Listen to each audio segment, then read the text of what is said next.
Welcome back to our channel.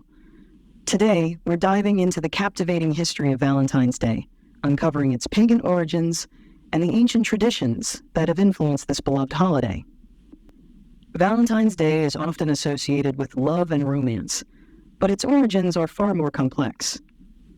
In ancient Rome, mid-February marked the celebration of Lupercalia, a fertility festival dedicated to Faunus, the Roman god of agriculture, and Romulus and Remus, the legendary founders of Rome.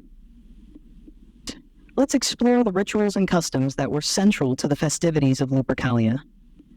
During Lupercalia, young men would strip naked and run through the streets, striking women with strips of goat hide, believed to bestow fertility and ensure safe childbirth. Additionally, the festival included matchmaking rituals where young men and women were paired through a lottery system or by choosing names from an urn.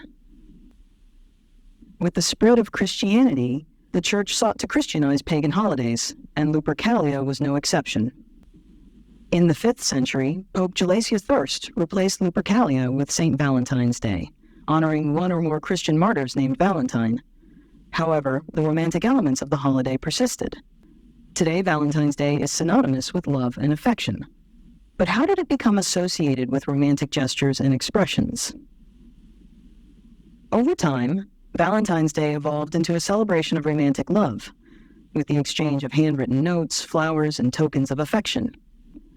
The enduring symbols of Cupid, hearts, and roses have their roots in ancient mythology and have become synonymous with love and romance.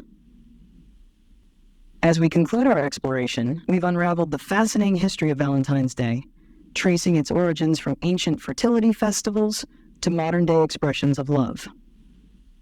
Remember, whether you celebrate with grand gestures or simple acts of kindness, Valentine's Day is an opportunity to cherish the ones we love and appreciate the rich tapestry of history behind this beloved holiday. Thank you for joining us on this journey. Don't forget to like, share, and subscribe for more insights into the intriguing intersections of history and culture. Until next time, spread love and stay curious.